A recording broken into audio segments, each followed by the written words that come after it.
Because I spoke on at the Ellipse right in front of the White House on January 6th. I was the last person to speak before President Trump. Now, that was completely unplanned. President Trump that morning was still on the phone with Mike Pence, trying to convince him that he needed to do something to address the illegality. Yes. And that meant he was supposed to come speak, and he was going to be delayed an hour. And, you know, it was cold January. Who was supposed to come and speak? You mean Mike? Trump was supposed to speak at that big Stop the Steal, Save America rally on the Ellipse. And there were probably 500,000 people there. And they were singing and listening to Lee Greenwood, and, you know, just, I mean, it was a festive crowd, although they were mad about what they had seen happen in the election, and they wanted something to be done about it. But you can only replay Lee Greenwood so many times in a row, an hour-long or hour-and-a-half long break in the agenda.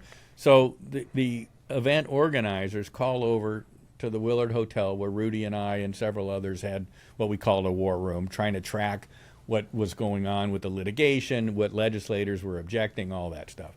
And they said, Rudy, can you come over and, you know, say a few words just to fill some of that time until President Trump can get here? And Rudy said, sure. And he tells me, why don't you come with me? So that was all the planning that went into that. So you weren't planned to give a speech? It was not planned? No plan. I spoke for all of 3 minutes, but that 3 minutes was enough for me to get canceled my classes at Colorado, my tenured position at Chapman University, where I'd been teaching and had been dean for 20 years. Not dean for 20 years, but been teaching for 20 years.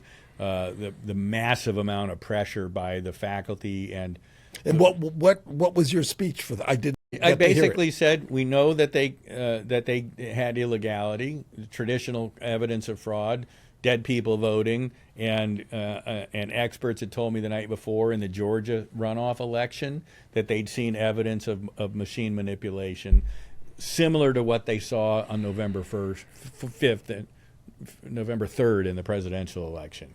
And so I talked about that, and I said, we need to get to the bottom of this. And any member, any elected official that's not willing to get to the bottom of what happened and tell the American people whether the guy that's about to be certified as the winner actually won the election or not doesn't deserve the office.